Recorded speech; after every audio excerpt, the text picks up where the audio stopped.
Bed ஸ்பாவில் இன்றைக்கி யாரெல்லாம் spa avail பண்ணாங்கன்னு பார்த்தீங்கன்னா, ஃபஸ்ட்டு குலசேகரம் பக்கம் இருந்து ஒரு ஷிட்ஸு.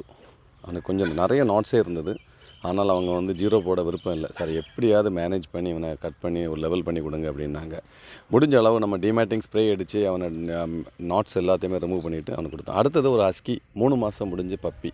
வேக்சின் போட்டாச்சு சார், ஃபஸ்ட்டு பாத்து கொடுக்க எங்களுக்கு பயமாக இருக்குது, உங்களால் பண்ண முடியுமா? நாங்கள் கண்டிப்பாக சொல்லி நல்லபடியாக பண்ணி அவனுக்கு நெயிலும் கட் பண்ணி நெயிலும் கிரைண்ட் பண்ணி கொடுத்தோம். அவன் பார்க்கறதுக்கே துருதுருன்னு இருந்தால் நல்லபடியாட்டு அவனுக்கும் க்ரூமிங் பண்ணி அனுப்பணும். நெக்ஸ்ட்டு வந்தது வந்து ஒரு லேசப்ஸோ. இவனையும் நல்லபடியாக க்ரூமிங் பண்ணி இவனையும் ரெடி பண்ணி அனுப்பணும். அடுத்தது யாருன்னு பார்த்தீங்கன்னா ஒரு கோல்டன் ரிட்ரீவர் மேல் பப்பி.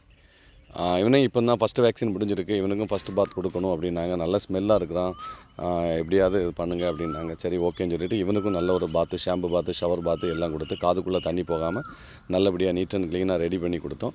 அப்புறம் அவங்க ஸ்ப்ரே பார்த்துக்கிட்டு, சார் ஸ்ப்ரேயோட ஸ்மெல் நல்லா இருக்குது, எந்த ஸ்ப்ரே யூஸ் பண்ணுறீங்க அப்படின்னாங்க. நம்ம ஹைட்ரா ஸ்ப்ரே தான் யூஸ் பண்ணுறோம். அடுத்தது ஒரு கேட் பார்த்துடுங்க.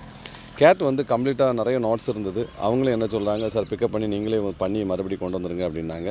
ஸோ ஒரு நாளைக்கு முன்னாடியே பிக்கப் பண்ணி நம்ம வச்சுக்கிட்டு அவனை நல்லபடியாக க்ரூமிங் பண்ணி நாட்ஸை மட்டும் ரிமூவ் பண்ணிக்கிட்டு ஹேரையும் ஓரளவு லெவல் பண்ணிக்கிட்டு அடிவயிறு எல்லாமே ஜீரோ போட்டு, அதுக்கப்புறம் அதனுடைய மோஷன் போகக்கூடிய இடம் எல்லாமே ஜீரோ போட்டு நல்லபடியாக ரெடி பண்ணி ஏர் கிளீனிங்கு, நெயில் கட்டிங்கு எல்லாம் பண்ணி நீட்டாக கொடுத்தோம். கேட்டை அவங்க பார்த்தவொடனே ரொம்ப சந்தோஷப்பட்டாங்க.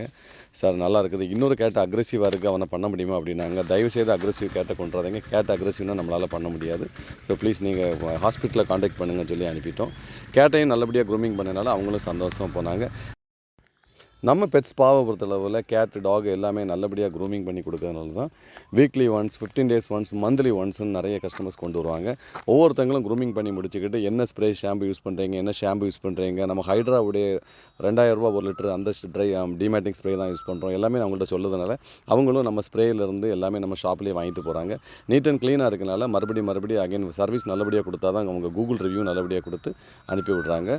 நெக்ஸ்ட்டு வந்து அம்பாசமுத்திரத்துன்னு ஒரு ஜெர்மன் ஷெப்பர்டு. இவனுக்கு க்ரூமிங் பண்ணி நீட்டாக அவனையும் அனுப்பிவிட்டோன்னு எல்லாருமே ஹாப்பியாக போகிறாங்க. ஸோ உங்கள் டாகும் க்ரூமிங் பண்ணணும், ஸ்பா கொடுக்கணும், பாத் கொடுக்கணும், எதுனாலும் நெயில் கட் பண்ணணும், நெயில் கிரைண்ட் பண்ணணும், கட் பண்ணி கிரைண்ட் பண்ண எல்லாமே பண்ணித்தரோம். தேங்க்யூ.